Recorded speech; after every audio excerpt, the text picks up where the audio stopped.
नमस्कार, स्वागत है आपका राज्यसभा टीवी में। आपके साथ मैं हूं अभिलाषा पाठक। आज बुलेटिन में आपको बताएंगे पूर्वी लद्दाख में भारत चीन सीमा पर पैदा हुए तनाव के मसले पर प्रधानमंत्री नरेंद्र मोदी की ओर से बुलाई गई सर्वदलीय बैठक हुई। इस बैठक में रक्षा मंत्री राजनाथ सिंह ने सभी नेताओं को ताजा स्थिति से अवगत कराया और कहा कि भारतीय सेना सीमा पर पूरी तरह से मुस्तैद है। वहीं 8 राज्यों से राज्यसभा की 19 सीटों के लिए भी आज हुए मतदान के बाद मतगणना का काम हो रहा है और इनमें से कुछ सीटों के नतीजे आ गए हैं। उसके बारे में आपको बताएंगे। कोरोना के मामलों की बात करें तो देश में पिछले 24 घंटे में कोविड-19 के सबसे अधिक 13,000 से ज्यादा नए मामले सामने आए हैं। वहीं दिल्ली में कोरोना के बढ़ते प्रकोप के बाद केंद्रीय गृह मंत्रालय ने निजी अस्पतालों में कोरोना के इलाज की दरें करीब 3 गुना कम कर दी है। मरीजों को राहत देते हुए निजी अस्पतालों में कोरोना वायरस के इलाज के लिए नई दरें लागू कर दी गई हैं। इसके अलावा देश और दुनिया में कोविड-19 की क्या स्थिति है वो भी आपको बताएंगे। आइए शुरुआत करते हैं अहम खबर के साथ। पूर्वी लद्दाख में भारत चीन सीमा पर उपजे तनाव पर बातचीत के लिए आज एक सर्वदलीय बैठक हुई। प्रधानमंत्री नरेंद्र मोदी की अध्यक्षता में हुई इस बैठक में सभी प्रमुख राजनीतिक दलों के नेता शामिल हुए। इस दौरान सरकार की तरफ से सभी दलों को गलवान घाटी में वास्तविक नियंत्रण रेखा पर भारत और चीन के बीच ताजा स्थिति से अवगत कराया गया। लद्दाख की गलवान घाटी में हिंसक झड़प के बाद सीमा पर स्थिति अभी सामान्य नहीं हुई है। इस बीच प्रधानमंत्री नरेंद्र मोदी ने चीन के साथ भारत के मौजूदा रिश्तों को लेकर शुक्रवार को विपक्षी दलों से चर्चा की। प्रधानमंत्री ने भरोसा दिलाया कि सरकार के लिए भारत की संप्रभुता और अखंडता सर्वोच्च है और इसकी रक्षा के लिए केंद्र सरकार प्रतिबद्ध है। बैठक में कम से कम 20 राजनीतिक दलों के नेता शामिल हुए। कांग्रेस की तरफ से सोनिया गांधी, एनसीपी के शरद पवार, महाराष्ट्र के मुख्यमंत्री और शिवसेना प्रमुख उद्धव ठाकरे, पश्चिम बंगाल की मुख्यमंत्री और तृणमूल कांग्रेस प्रमुख ममता बनर्जी ने बैठक में हिस्सा लिया। नीतीश कुमार, चिराग पासवान, डी राजा, जगमोहन रेड्डी, के चंद्रशेखर राव, प्रेम सिंह तमांग और एम.के. स्टालिन भी प्रधानमंत्री के साथ बैठक में शामिल हुए। सरकार की तरफ से विपक्षी दलों के नेताओं को भारत चीन सीमा पर दोनों देशों के सैनिकों के बीच हुए हिंसक संघर्ष के बारे में भी विस्तार से जानकारी दी गई। साथ ही कहा गया कि सीमा पर तनाव को कम करने के लिए राजनीतिक और सैन्य स्तर पर बातचीत का दौर जारी है। विपक्षी दलों की तरफ से सरकार को कई सुझाव भी दिए गए। इस मसले पर सभी दलों ने सरकार को एक मत से सहयोग देने की बात भी कही। इस वर्चुअल मीटिंग में प्रधानमंत्री नरेंद्र मोदी के साथ गृह मंत्री अमित शाह, रक्षा मंत्री राजनाथ सिंह, विदेश मंत्री डॉक्टर एस जयशंकर, वित्त मंत्री निर्मला सीतारमण और बीजेपी अध्यक्ष जगत प्रकाश नड्डा भी मौजूद रहे। बैठक के दौरान प्रधानमंत्री नरेंद्र मोदी, सभी केंद्रीय मंत्रियों और विपक्षी दलों के तमाम नेताओं ने सीमा पर देश की सुरक्षा में सर्वोच्च बलिदान देने वाले शहीदों को श्रद्धांजलि देते हुए 2 मिनट का मौन भी रखा।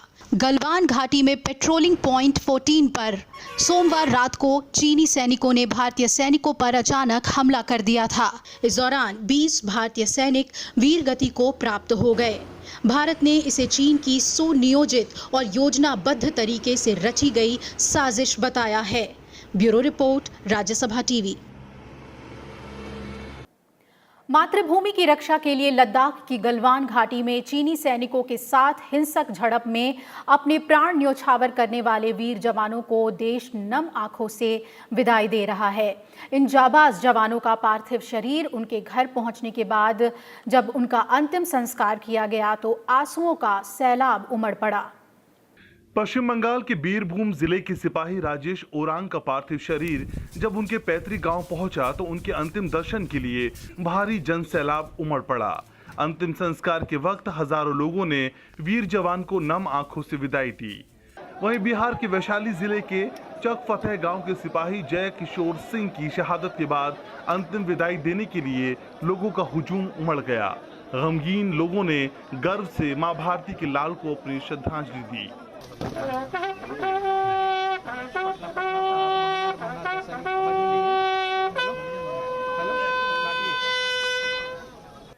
महज 28 वर्ष की उम्र में शहीद होने वाले ओडिशा के कंधमाल जिले के चंद्रकांत प्रधान का पार्थिव शरीर जब उनके पैतृक गांव पहुंचा तो हजारों लोग उनके अंतिम दर्शन के लिए उमड़ पड़े। लोगों ने नम आंखों से शहीद जवान को अंतिम श्रद्धांजलि दी। वहीं पंजाब के संगरूर जिले के रहने वाले सिपाही गुरविंदर सिंह, मनसा के रहने वाले सिपाही गुरतेज सिंह और हिमाचल प्रदेश के हमीरपुर के शहीद जवान अंकुश ठाकुर का पार्थिव शरीर चंडीगढ़ एयरपोर्ट पर पहुंचा, जहां पंजाब के मुख्यमंत्री कैप्टन अमरिंदर सिंह ने वीर जवानों को अपने श्रद्धा सुमन अर्पित किए। Bureau report, Rajya Sabha TV. इस बीच भारत में फ्रांस के राजदूत इमैनुअल लेनिन ने गलवान घाटी में शहीद हुए सैनिकों के लिए गहरी संवेदना प्रकट की है।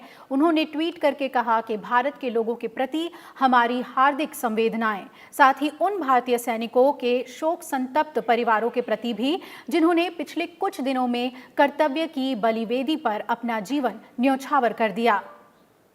वहीं भारत में अमेरिका के राजदूत ने कहा कि गलवान घाटी में शहीद हुए भारतीय सैनिकों की बहादुरी को भुलाया नहीं जा सकता। रेल मंत्रालय ने चीन की कंपनी के 471 करोड़ रुपए के ठेके को खराब काम की प्रगति को देखते हुए रद्द कर दिया है। चीनी company Beijing national railway research and design institute of signal and communication group company limited के साथ dedicated freight corridor corporation of India का करार खत्म हो गया है। जून 2016 में हुए इस करार के तहत चीनी कंपनी को कानपुर से दीनदयाल उपाध्याय नगर के बीच 417 किलोमीटर लंबे रेल ट्रैक पर सिग्नल प्रणाली स्थापित करनी थी, लेकिन इस काम में अब तक महज 20% प्रगति हुई है। कई दूसरी खामियां भी पाई गईं।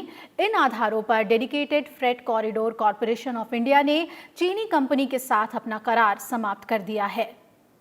राज्यसभा की 19 सीटों के लिए कराए गए चुनाव में कुछ सीटों के नतीजे आ गए हैं। संसद के ऊपरी सदन के लिए 8 राज्यों के विधायकों ने इन 19 उम्मीदवारों का चयन किया। मध्य प्रदेश में उच्च सदन की 3 सीटों में 2 पर बीजेपी के उम्मीदवार जीते हैं, ज्योतिरादित्य सिंधिया और सुमेर सिंह सोलंकी, जबकि तीसरी सीट पर कांग्रेस के दिग्विजय सिंह जीत दर्ज करने में कामयाब रहे हैं। वहीं राजस्थान में राज्यसभा की 3 सीटों के लिए हुए चुनाव में 2 सीटों पर कांग्रेस तो 1 पर बीजेपी ने जीत दर्ज की है। कांग्रेस के दोनों उम्मीदवार केसी वेणुगोपाल और नीरज डांगी को विजेता घोषित किया गया। वहीं बीजेपी प्रत्याशी राजेंद्र गहलोत को भी जीत मिली है। इधर आंध्र प्रदेश में भी उच्च सदन की 4 सीटों के लिए मतदान हुआ। यहां चारों सीटों पर वाईएसआर कांग्रेस के उम्मीदवार जीते। पार्टी ने पिल्ली सुभाष चंद्र बोस, मोपी देवी वेंकट रमणा, आल्ला अयोध्या रामी रेड्डी और परिमल नाथवानी को चुनाव मैदान में उतारा था। अब बात कोरोना वायरस के संक्रमण की। देश में पिछले 24 घंटे में कोविड-19 के सबसे अधिक 13,000 से ज्यादा नए मामले सामने आए हैं, लेकिन राहत की बात यह है कि संक्रमण से ठीक होने वालों की संख्या भी तेजी से बढ़ रही है। अब तक इस वायरस से 2 लाख से ज्यादा लोग ठीक हो चुके हैं, जिसकी वजह से रिकवरी रेट 53.5% से ज्यादा पहुंच गया है। कोरोना आंकड़ों पर नजर डालें तो देश में अब तक कोरोना के 64,26,627 सैंपल्स की टेस्टिंग हो चुकी है। पिछले 24 घंटों में 1,79,959 सैंपल टेस्ट किए गए हैं, जिसमें 13,586 नए मामले सामने आए हैं। पिछले 24 घंटे के दौरान 10,300 से ज्यादा रोगी कोरोना से मुक्त हुए हैं। कुल 2,04,711 रोगी अब तक ठीक हो चुके हैं और देश में कोविड-19 महामारी के रोगियों के स्वस्थ होने की दर 53.79% हो गई है। वहीं देश में कोरोना से संक्रमित लोगों की संख्या बढ़कर 3,80,532 हो गई है। इनमें सक्रिय मामलों की तादाद 1,63,248 है। कोरोना वायरस की वजह से जान गंवाने वालों का आंकड़ा देखें तो पिछले 24 घंटों में 336 लोगों की इस वायरस से मौत हुई है। इसके बाद देश में कोरोना की वजह से कुल मृतकों की संख्या 12,573 हो गई है। देश में कोरोना के बढ़ते मामलों पर लगाम लगाने के लिए राज्य अपने स्तर पर कदम उठा रहे हैं। दिल्ली में अब कोरोना वायरस को लेकर टेस्टिंग की रफ्तार बढ़ा दी गई है। राजधानी में 2,800 से ज्यादा नए मामले सामने आए हैं। दिल्ली में गुरुवार को करीब 13,000 RT-PCR टेस्ट किए गए, जबकि 7,000 के करीब एंटीजन रैपिड टेस्ट किए गए, जिसे आने वालों दिनों में और बढ़ाया जाएगा। दिल्ली के 242 कंटेनमेंट जोन में house to house health survey का काम पूरा हो चुका है। इसमें कुल 2.3 लाख लोगों का सर्वेक्षण किया गया। वहीं तमिलनाडु में आज से चेन्नई, कांचीपुरम, चेंगलपट्टू और तिरुवल्लुर में 30 जून तक सख्त लॉकडाउन लागू हो गया है। अगले 2 रविवार को परचून और सब्जी की दुकानों को भी बंद करने को कहा गया है। आकस्मिक आवागमन के लिए वैध कागजात दिखाने के बाद अनुमति दी जाएगी। कोरोना से सबसे ज्यादा पीड़ित राज्यों के आंकड़ों पर नजर डालें तो महाराष्ट्र में संक्रमण के मामलों में कमी नहीं आ रही है। महाराष्ट्र में कोविड-19 के एक दिन में 3,752 नए मामले सामने आए, जिससे राज्य में संक्रमितों की संख्या बढ़कर 1,20,504 हो गई। वहीं एक दिन में 100 मरीजों की मौत हो गई, जिससे राज्य में इस बीमारी से मरने वालों की संख्या 5,751 हो गई। वहीं 60,000 से ज्यादा लोगों को छुट्टी मिल चुकी है। दूसरे नंबर पर है तमिलनाडु, जहां एक दिन में संक्रमण के 2,141 नए मामले सामने आए, जिनसे कुल संक्रमितों की संख्या बढ़कर 52,334 पहुंच गई है। इनमें 28,000 से ज्यादा मरीजों ने कोरोना के खिलाफ जंग में जीत हासिल कर ली है। राज्य में इस महामारी के चलते मरने वालों का कुल आंकड़ा 625 हो गया है। राजधानी दिल्ली में भी कोरोना वायरस के मामले काफी तेजी से बढ़ रहे हैं। 24 घंटे में 2,877 नए मामले सामने आए। इसके साथ ही संक्रमितों की संख्या बढ़कर 49,000 के पार पहुंच गई है। इनमें से 21,000 से ज्यादा लोग कोरोना वायरस संक्रमण से मुक्त हो चुके हैं। कोरोना की वजह से दिल्ली में अब तक 1,969 लोगों की मौत हो चुकी है।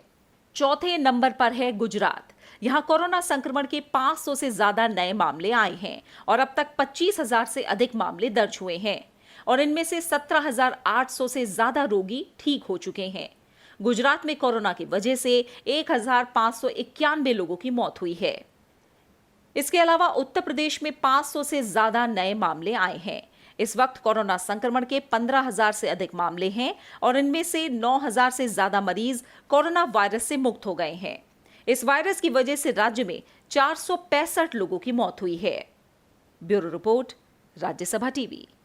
दिल्ली में कोरोना के बढ़ते प्रकोप के बाद केंद्रीय गृह मंत्रालय ने निजी अस्पतालों में कोरोना के इलाज की दरें करीब 3 गुना कम कर दी हैं। मरीजों को राहत देते हुए निजी अस्पतालों में कोरोना वायरस के इलाज के लिए नई दरें लागू कर दी गई हैं। इसके लिए गृह मंत्रालय ने नीति आयोग के सदस्य डॉक्टर वीके पॉल के नेतृत्व में कमेटी का गठन कर दिया था, जिसने रियायत दरों की सिफारिश की थी।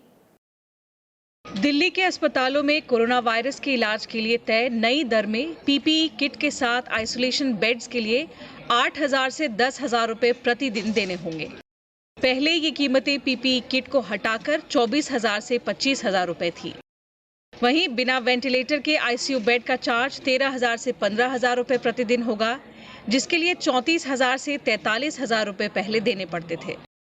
समिति ने वेंटिलेटर बेड के साथ 15,000 से 18,000 रुपए की दरों को लागू करने की सिफारिश की थी, जिसे मान लिया गया है।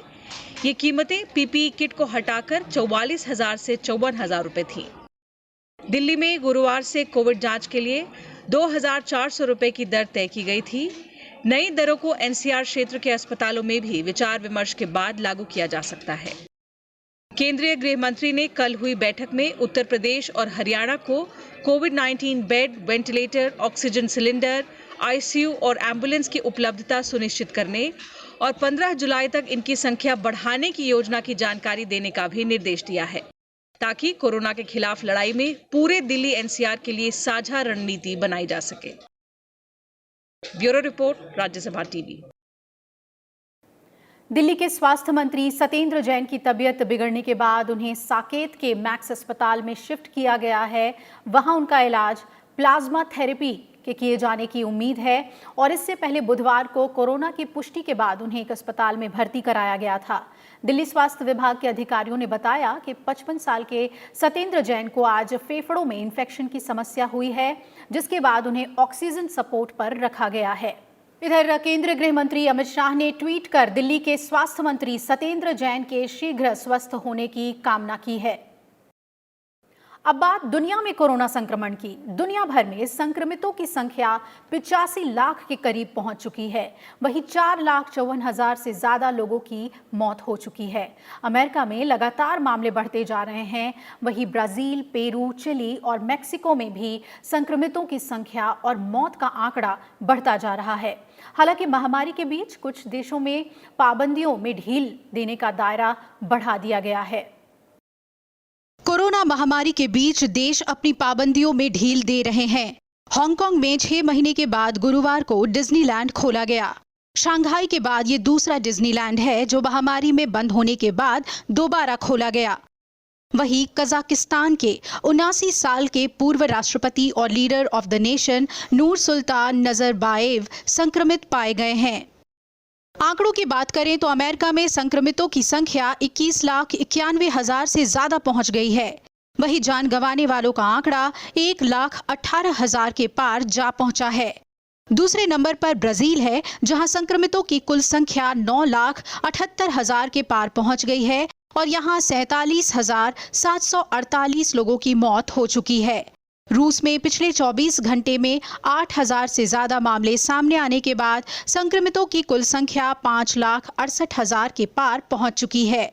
ब्रिटेन में हालांकि मामलों में कमी आई है, लेकिन संक्रमितों की कुल संख्या 3 लाख के पार पहुंच चुकी है, जबकि कोरोना की वजह से जान गंवाने वालों का आंकड़ा 42,000 के पार पहुंच चुका है। पेरू में संक्रमितों की संख्या इटली को पार कर गई है। यहां कोविड से संक्रमित लोगों की कुल संख्या 2,44,000 के पार पहुंच गई है, जबकि जान गंवाने वालों की संख्या 7,400 के पार पहुंच गई है। मैक्सिको में हालांकि संक्रमितों की संख्या 1,65,000 के करीब है, लेकिन मौत के मामले में वो दुनिया में 7वें स्थान पर पहुंच गया है। यहां कोरोना महामारी के कारण 19,747 लोग अपनी जान गंवा चुके हैं। Bureau report, Rajya Sabha TV. प्रधानमंत्री नरेंद्र मोदी ने आचार्य श्री महाप्रज्ञ जी के जन्म शताब्दी समारोह को आज संबोधित किया। प्रधानमंत्री ने महाप्रज्ञ जी की शिक्षा और उनके जीवन मूल्यों को याद करते हुए उन्हें नमन किया। प्रधानमंत्री ने कहा कि स्वस्थ व्यक्ति, स्वस्थ समाज और स्वस्थ अर्थव्यवस्था उनका मंत्र था और आज की परिस्थिति में उनका ये मंत्र हम सब के लिए बहुत बड़ी प्रेरणा है। प्रधानमंत्री नरेंद्र मोदी ने शुक्रवार को आचार्य श्री महाप्रज्ञ जी की जन्म शताब्दी समारोह पर वीडियो कॉन्फ्रेंसिंग के जरिए अपने विचार साझा किए। प्रधानमंत्री ने महाप्रज्ञ जी को श्रद्धांजलि देते हुए उनसे मुलाकात को भी याद किया। प्रधानमंत्री ने कहा कि ये उनका सौभाग्य है कि उन्हें उनसे मिलने का मौका मिला और उनके जरिए आध्यात्मिक ऊर्जा का अनुभव करने का अवसर मिला। प्रधानमंत्री ने स्वामी जी के जीवन दर्शन का भी जिक्र किया। दुनिया में जीवन जीने का दर्शन तो आसानी से मिल जाता है।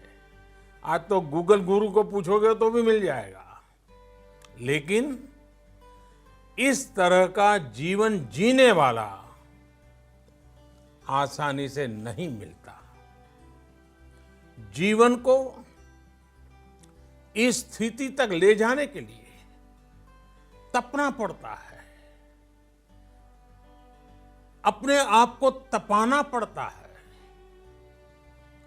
समाज और समाज की सेवा के लिए खपना पड़ता है, तिल तिल जलना पड़ता है। और ये कोई साधारण बात नहीं है, पर असाधारण व्यक्तित्व ही असाधारण को चरितार्थ करता है। प्रधानमंत्री नरेंद्र मोदी ने आचार्य जी के व्यक्तित्व, समाज और अर्थव्यवस्था को लेकर दिए गए मंत्र याद किया।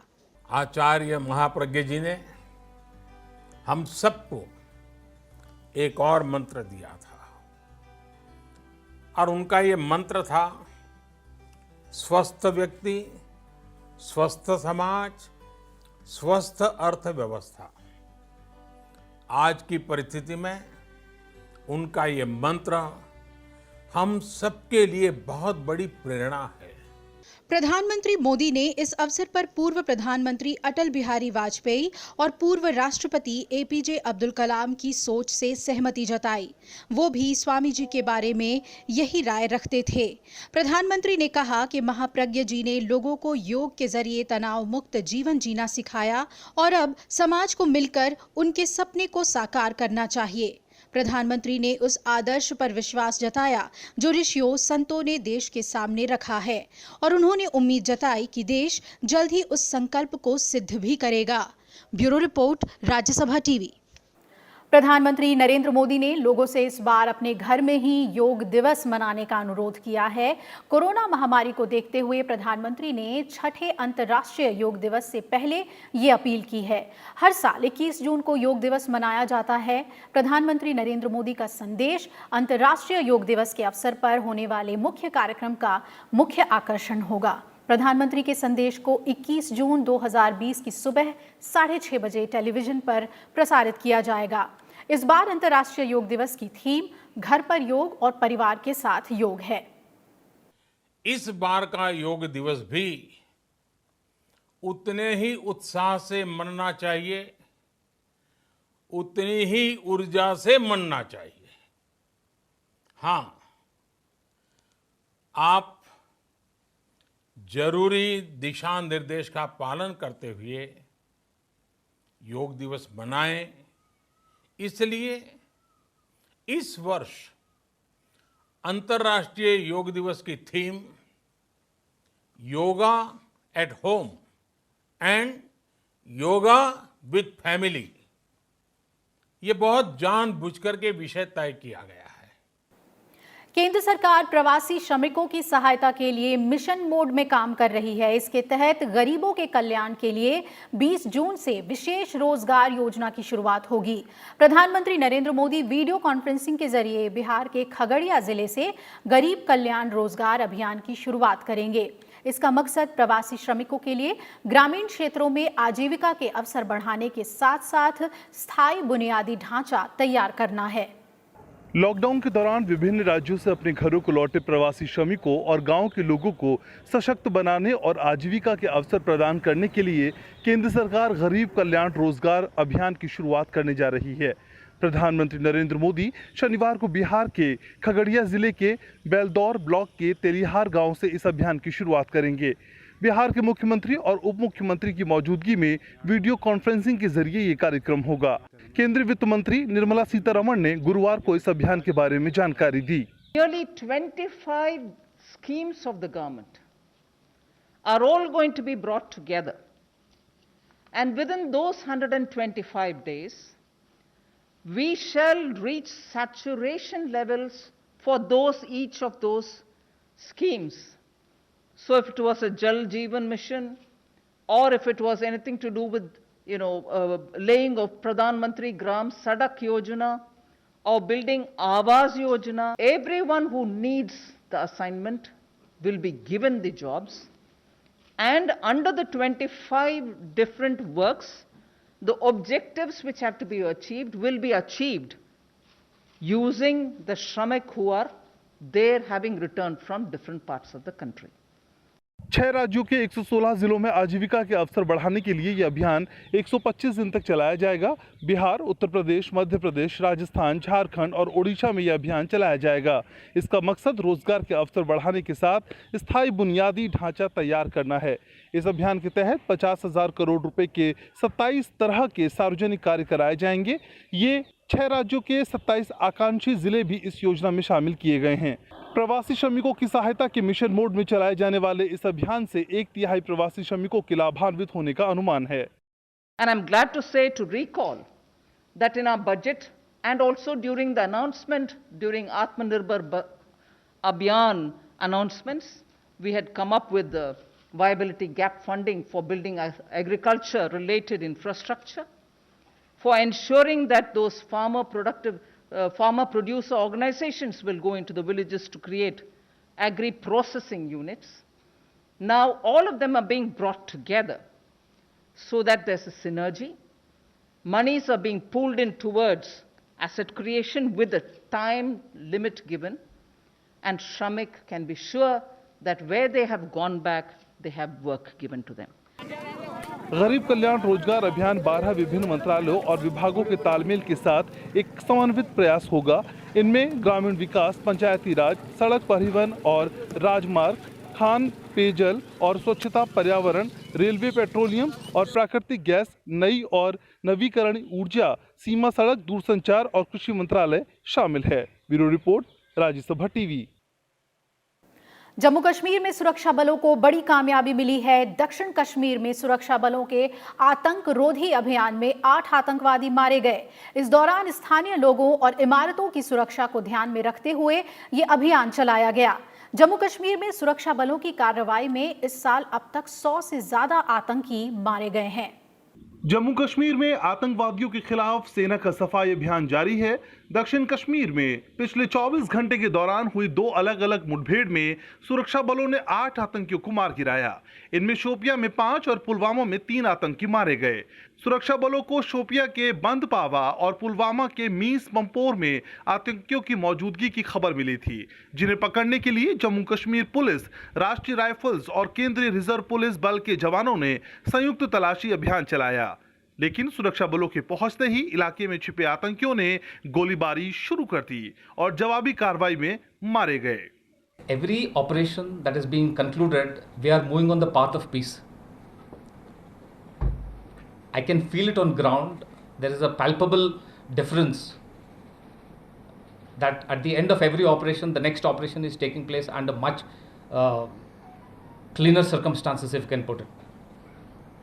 And for this, I would also compliment the Awam of Kashmir because they are believing in peace. Shopian और पुलवामा इलाके में आतंकवादियों के छिपे होने की आशंका के चलते तलाशी अभियान जारी है। जम्मू कश्मीर में सुरक्षा बलों ने इस साल 100 से ज्यादा आतंकी मार गिराए हैं। इनमें पिछले 2 हफ्ते के अंदर ही करीब 24 आतंकियों को ढेर किया गया है। Neutralizing a terrorist doesn't bring much happiness to anybody here, neither to us, nor to his family, nor to his friends, nor to the civil society perhaps. But the fact that the person with a gun is a threat to everybody, and the fact that there have been a very large number of civilian killings and attacks on security establishment, security forces, we can't ignore this threat. So therefore, we have to take the required action which we have been taking, and will continue to do that. वही सीमा पार से पाकिस्तान भी संघर्ष विराम का उल्लंघन करने से बाज नहीं आ रहा है। जम्मू कश्मीर के नौशेरा सेक्टर में शुक्रवार को नियंत्रण रेखा पर पाकिस्तान सेना ने भारतीय चौकियों पर मोर्टार के गोले दागे। भारतीय सेना ने पाकिस्तान को संघर्ष विराम उल्लंघन का मुंहतोड़ जवाब दिया। घटना में किसी के हताहत होने की खबर नहीं है। Bureau report, Rajya Sabha TV. Lok Sabha अध्यक्ष ओम बिरला ने आज अपने कार्यकाल का 1 साल पूरा कर लिया है। इस मौके पर लोकसभा अध्यक्ष ने ट्वीट कर कहा कि उन्हें सदन के हर सांसद का सहयोग और समर्थन मिला। व्यापक अनुभव के धनी राजस्थान के कोटा बूंदी संसदीय सीट से लोकसभा सांसद ओम बिरला को 19 जून 2019 को सर्वसम्मति से लोकसभा अध्यक्ष चुना गया था। उनके नाम का प्रस्ताव प्रधानमंत्री नरेंद्र मोदी ने किया था। इस मौके पर उन्होंने ट्वीट किया है कि बीते 1 साल में उन्हें सदन के हर सांसद का सहयोग और समर्थन मिला। इस दौरान सभी ने सामूहिक प्रयासों से जन अपेक्षाओं और आकांक्षाओं के अनुरूप सकारात्मक कार्य करने का प्रयास किया। ओम बिरला ने लिखा कि सदन की कार्यवाही के दौरान प्रत्येक सदस्य को क्षेत्र की समस्याओं और राष्ट्रीय हित से जुड़े विषयों पर अपना अभिमत प्रस्तुत करने के अधिक से अधिक अवसर प्रदान करने के प्रयास किए गए। इसका नतीजा है कि उत्पादकता के लिहाज से ये 1 साल ऐतिहासिक रहा। नवाचार, नवनिर्वाचित सदस्यों को प्राथमिकता देना, मितव्ययता, क्षमता संवर्धन के साथ कई नई परंपराएं आरंभ की गईं। लोकसभा अध्यक्ष ने कहा है कि पार्टी लाइन से ऊपर उठकर राष्ट्रहित में प्रभावी योगदान देने का प्रयास जारी रहेगा और संविधान के मार्गदर्शक सिद्धांतों का पालन करते हुए सभी दल लोकतांत्रिक परंपराओं को मजबूत करेंगे। 17 जून 2019 से 17वीं लोकसभा का पहला सत्र आरंभ हुआ था। बीते 1 साल के दौरान मुस्लिम महिला विवाह अधिकार संरक्षण बिल, जम्मू और कश्मीर पुनर्गठन बिल, नागरिकता संशोधन बिल, मोटर व्हीकल संशोधन बिल और उपभोक्ता संरक्षण विधेयक समेत कई अहम विधेयक पारित हुए। Bureau report, Rajya Sabha TV. इसी के साथ इस बुलेटिन में फिलहाल इतना ही। आप अपना ख्याल रखें, सावधानी हर तरह की बरतें कोरोना वायरस के फैलाव को रोकने के लिए। नमस्कार।